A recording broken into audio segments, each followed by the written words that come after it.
Hi, my name is Colin Graham, and I'm the animation director on Watch Dogs 2. Today we want to give you a look at our free roaming demo and give you a more detailed look at the open world and the Bay Area. This video is recorded from an alpha build of Watch Dogs 2 running on PS4. In Watch Dogs 2, we've expanded our hacking tools to give the players more options. By tapping and releasing the L1 shoulder button, we can do a contextual quick hack on this person. If we want more hacking options, we simply hold the L1 button while focusing on our target. Now we can see that there's 4 contextual hacks available on this car. Using the L1 button in 2 different ways allows the players to have fast access to the most common hacks, but it also opens up additional contextual hacks. This gives the player more hacking options than before. We've also added a NetHack view to the hacking toolkit, which allows you to toggle a digital filter to see the world like a hacker. We can easily pick out hacking opportunities and also pick out strange digital signals and data anomalies that are of interest to us. The orange signal indicates that there's a person whose digital profile has interesting properties for us to investigate. So let's take a closer look. When we're exploring the world, NetHack is a very useful tool to help us identify people or items of interest. It's a really good idea when you explore the open world to use your NetHack and look around, because you never know what you'll find. We can hack into his phone and read his text messages to get a clue about what's happening. As a hacker, it's really easy for Marcus to get someone's personal information. This guy's text messages indicate that he's experiencing strange behavior happening on his phone. He seems to think that it happens every time he comes to this exact area. Let's see what our DedSec teammates think about these strange signals. That felt like a rock star pose. Found something weird. Sweet! Get a picture. No, I mean, my MC catcher detector is going off. We really need to find a better name for that. Why? That's the technical name. My stingray sniffer tells me somebody's leeching data off of people's phones below. Looks like the data's going to Coit Tower. See? Weird. Weird indeed. Marcus has detected that there's an illegal Stingray box deployed somewhere around Coit Tower. We now have access to a new DedSec operation, and we can track it with our DedSec app. You can do any operation you want in the order that you want, as long as you've discovered it and it's in your DedSec app. With the NetHack, we can see the Stingray box is deployed all the way on the top of Coit Tower. But since the tower is closed, we're going to have to find another way to reach it. You still have a little on your nose. In Watch Dogs 2, Marcus has some custom-built toys to play with, so we can just deploy our quadcopter and fly it to the top. Coit Tower is an iconic landmark known for its great view. From here, you can see the whole city is accessible. You can visit landmarks like Sutro Tower, you can explore Golden Gate Park, or take a drive across the bridge to Marin. You can sail the bay on a sailboat, or you can visit Alcatraz, or maybe take a selfie with the sea lions on Pier 39. You can also travel across the Bay Bridge to Oakland, or take the freeway south to Silicon Valley. You can also take your time and explore San Francisco's diverse neighborhoods like Chinatown, Castro, or even the Tenderloin. With the drone, we can easily hack into the Stingray box and track its source. This one is operated by Greystrom, who are illegally installing these boxes all across the city. The open world is full of opportunities like this DedSec operation. All you have to do is explore the environment using NetHack and the Profiler to find them all.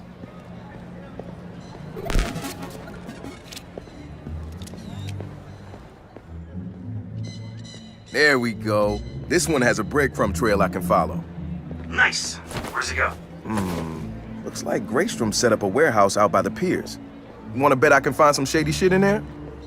Definitely some shady shit in there. We can open our smartphone and select the DedSec app to track this operation. We use the DedSec app to manage all of our activities in Watch Dogs. We can see the objectives on our map, and it's not very far, so we can drive there pretty quickly. The Noodle Map app can be used to locate different landmarks and areas of interest. The entire Bay Area is yours to explore from the very beginning of the game, so you don't need to unlock anything. There's also a shop on Pier 39 where we can customize Marcus's outfit, and there's some other open world activities we can check out along the way too. Let's take this car and head down to the waterfront. Cars are particularly vulnerable to a hacker like Marcus, and you can acquire a skill that allows you to simply unlock any car in the game with your phone. One of the biggest feedbacks we got from the fans after the first Watch Dogs game was about the driving. We've significantly improved the driving to make it more responsive and accessible to a wider number of players. Driving was reworked extensively with a team of experts from Ubisoft Reflections. This is a particularly important improvement because San Francisco is known for its steep hills and its tight winding streets. Of course, driving and hacking go hand in hand, and you can still hack steam pipes, traffic lights, and you can also hack individual vehicles. As you can see, it's much easier to drive through the city in Watch Dogs 2. Let's pull up here at iconic Pier 39 and take a quick look around.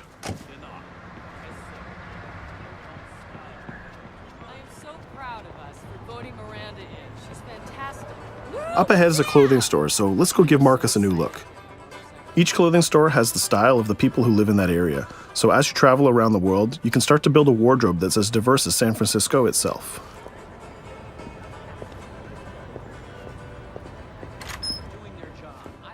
There are over 700 unique items of clothing that Marcus can purchase to wear, with over 1 billion possible combinations.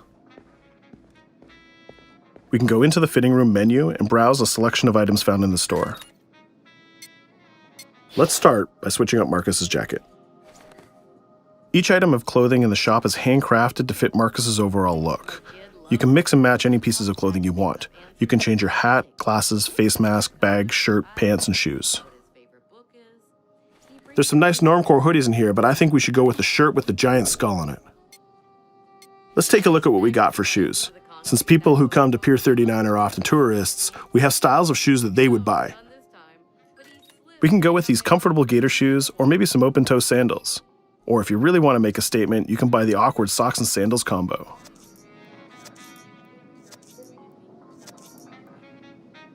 In the end though, I think we should go with Stars and Stripes Chucks. We could really stay here all day trying on clothes, and each store has a wide variety of clothing options so you can really make Marcus look the way you want. From biker leather to hip-hop, from pinstripe suits to tie-dye tank tops, you can really craft the look that's unique to you. In Watch Dogs 2, you manage your activities from your smartphone. There's an app shop, a media player, the DedSec app, and a research app that allows you to develop new skills. Let's take a look in the app shop to find the ScoutX app. San Francisco is full of iconic landmarks, so as you explore the world, you'll find new ScoutX objectives in the app. Once we've installed it, we can find nearby landmarks and go check them out. When you visit San Francisco, there's so many great landmarks to visit. The ScoutX app will be like your tour guide in Watch Dogs 2. We're right near the crab statue on Pier 39, so let's go to that one right now.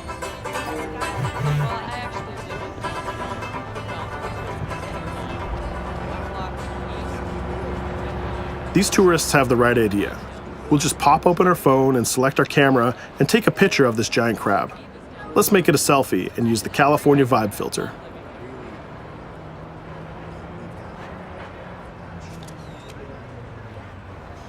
What's that? Uploading the photos to the ScoutX app will give you more followers, and you'll need those followers to progress through the game.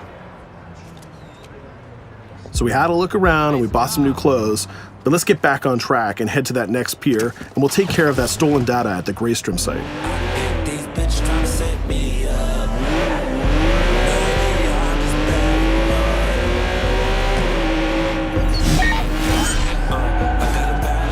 We can see the objective marker in our minimap, and it's also displayed in orange at the end of the pier. Let's park our car past the scissor lift and go scout the place on foot.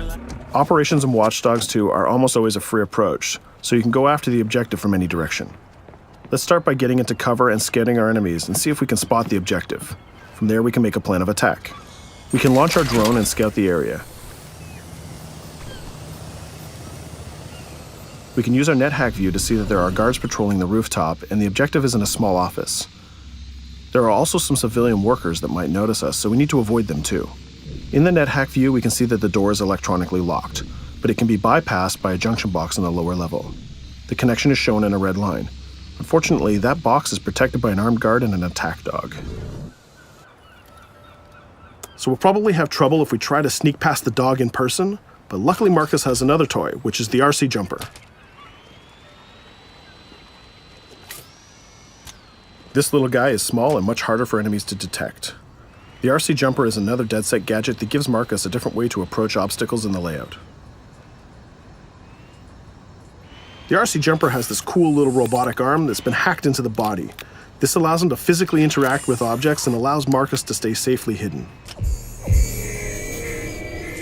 Now the junction box is unlocked and we can open the door upstairs. We can hack that scissor lift that we passed on the way in and reach the rooftop.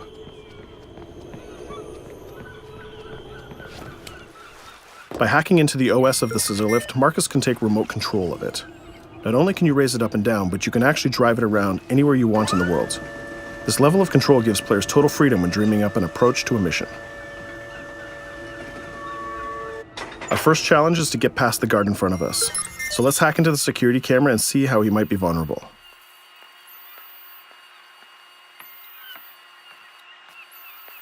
There's an industrial air conditioner unit that we can hack. We can set it to explode when the guard comes close, and we can hack it to attract the guard with a strange noise. The guard will go investigate the noise and walk straight into the trap we set. Shit. Does anyone know first aid?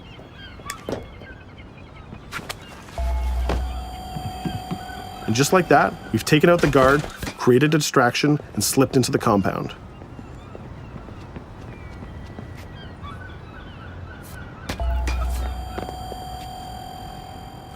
A more direct way to neutralize a guard is to use the non-lethal stun gun.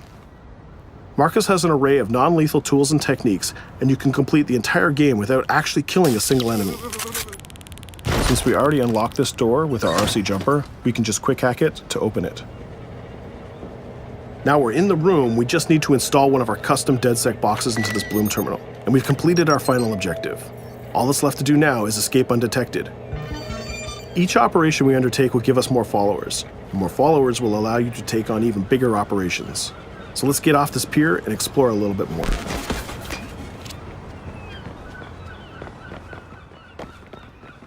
Tell me you fucked up their hardware?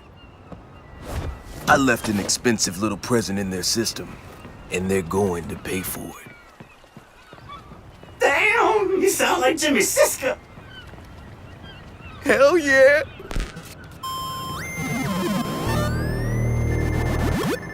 Up ahead, we'll notice there's another player hanging about.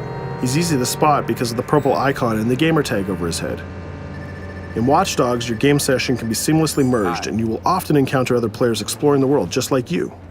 This guy looks really friendly. We have an opportunity to join up and form a co-op party, so let's send him an invite.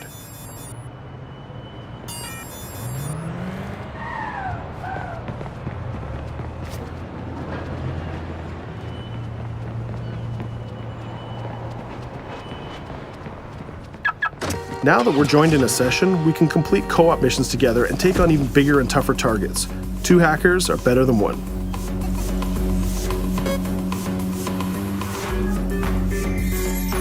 We're gonna head across the bay to Prescott, which is in North Oakland, to infiltrate a gang lair.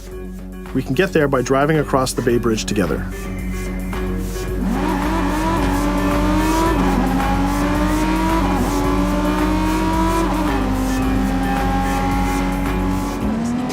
All right, we can see that we're in a much different neighborhood than before. This is Prescott, a subdistrict of North Oakland, and the location of our next co-op operation. With our partner, we can go together and activate this mission.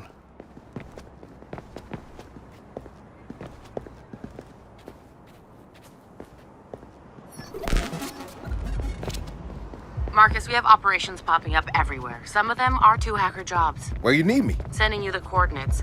And Marcus, it works both ways. When you need help, fire off a call and we'll send someone your way for the assist.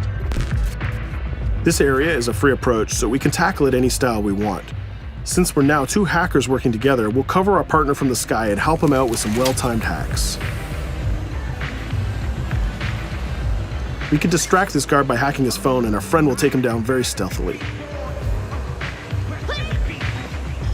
We'll continue to scout the area and find more lookouts, like this gang member on the rooftop. You can automatically tag them, and once they're tagged, both players can see them.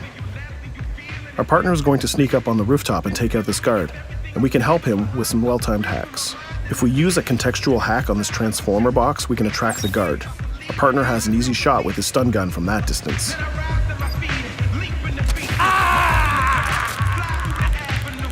Using the NetHack view again, we can see that there's a lockbox connected by red connection lines to a room on the other side of the compound.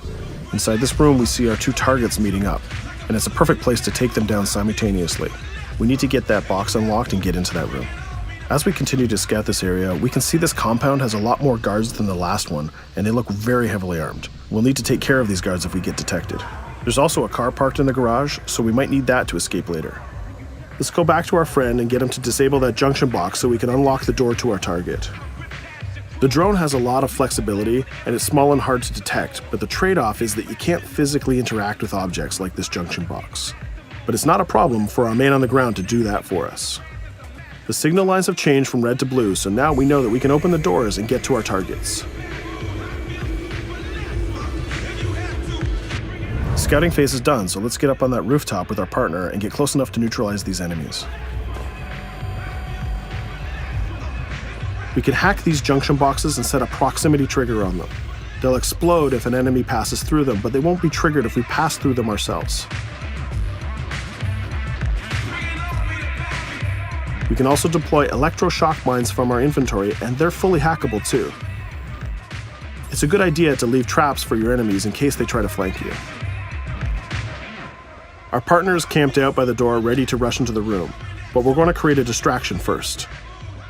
We'll get into position behind these crates, and this time we'll launch our RC jumper. Once our partner opens the door, we'll zip in and create a distraction.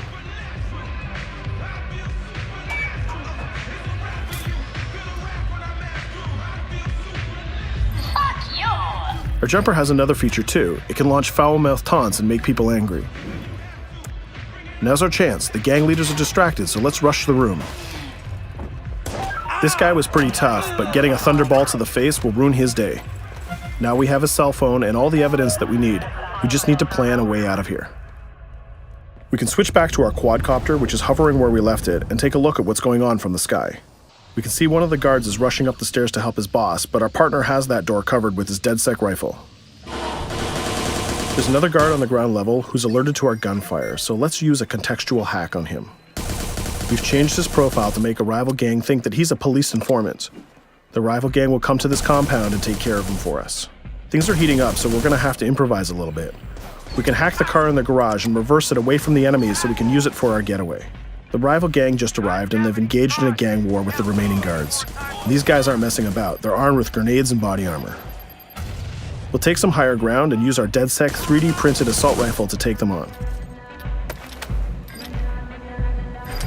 They're here somewhere. Find them. Hey, we lost us. A call. We better leave it.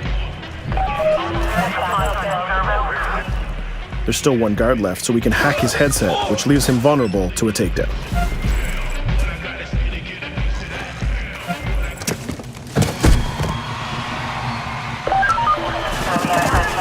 Let's take our stolen ride and get out of here before cops show up.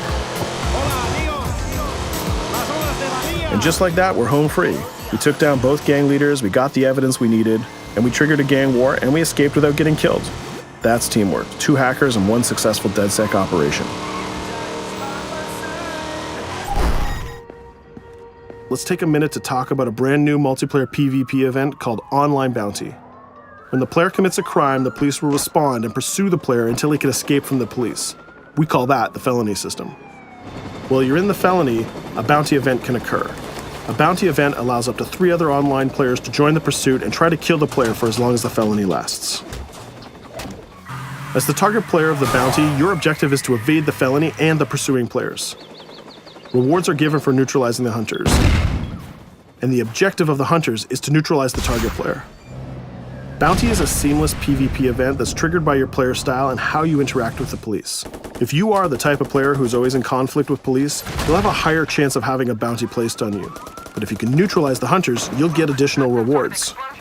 I hope you've enjoyed our walkthrough of the open world of Watch Dogs 2, and I hope to see you online November 15th.